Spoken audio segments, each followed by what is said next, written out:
मैं और मेरी गर्लफ्रेंड हमारे एक कॉलेज फ्रेंड की बर्थडे पार्टी से वापस आ रहे थे। उसके घर से निकलते निकलते हमें काफी देर हो गई थी।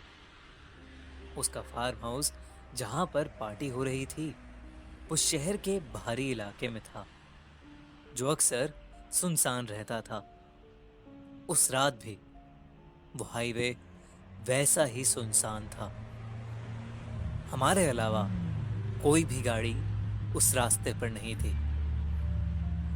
मैं कार चला रहा था और मेरी गर्लफ्रेंड सिनोया मेरे बगल में बैठी थी। उस रात की खामोशी से डर न लगे, इसलिए मैंने गाड़ी में गाने चला रखे थे। पर फिर भी मुझे बहुत जोरों से नींद आ रही थी। बार बार मेरी आंखें झपक रही थी और मुझसे कार नहीं चलाई जा रही थी। सिनोया ने किसी तरह मुझे जगा के रखा था। वो बार बार मुझसे कुछ ना कुछ बातें कर रही थी, लेकिन मेरा ध्यान उस रोड के अंधेरे पर ही था। अचानक मुझे एक झपकी सी आई और जैसे ही मैंने आंखें खोली मैंने देखा कि मेरी गाड़ी के सामने एक लड़की आ गई है। मुझे होश आता उससे पहले मैं उसे कुचल चुका था। मैंने जब गाड़ी रोकी तो वो जमीन से खरचते खरचते एक साइड पर रुक गई। जब मेरी नजर रोड पर गई तब मैंने देखा कि एक लड़की की आधी कटी हुई बॉडी वहां पर पड़ी है। उसका सिर्फ सर और ऊपर का शरीर वहां था, बाकी सब कुछ गायब था। मुझे ऐसा लग रहा था कि जैसे मेरी गाड़ी ने उसे दो हिस्सों में बांट दिया है। सिनोया को उस रोड पर कुछ भी नहीं दिख रहा था। मैं बहुत घबरा गया था और मैंने वापस से कार स्टार्ट की और जल्दी से अपने घर की ओर निकल गया। अब मेरी नींद पूरी तरह से उड़ चुकी थी। थोड़ा आगे जाके जब मेरी नजर गाड़ी के रियर व्यू मिरर पर पड़ी तब मेरे होश उड़ गए। मैंने देखा कि उस लड़की की ऊपर की आधी कटी हुई बॉडी मेरी कार के पीछे पीछे आ रही है और फिर कुछ ही पल में वो एकदम से गायब भी हो गई। सिनोया ये सब नहीं देख पा रही थी। घबराहट के मारे मैं भी उसे कुछ नहीं बोला।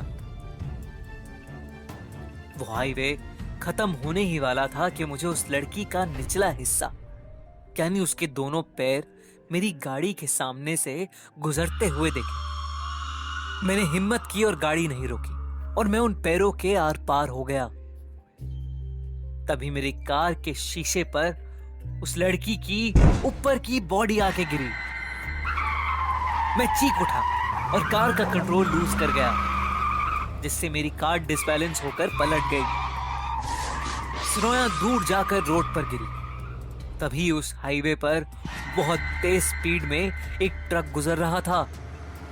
इससे पहले कि मैं उसे बचा पाता, वो ट्रक उसे दो हिस्सों में कुचल के चला गया। मैं बहुत जोर से चीखा, सिनोया, सिनोया, और चीखते चीखते बेहोश हो गया। 2 दिन बाद हॉस्पिटल में मेरी आंख खुली और मुझे डॉक्टर्स ने बताया कि वो सिनोया को बचा नहीं पाए। जब मैंने अपने दोस्त को ये पूरा किस्सा बताया तो उसने मुझे टेके टेके की खौफनाक कहानी सुनाई।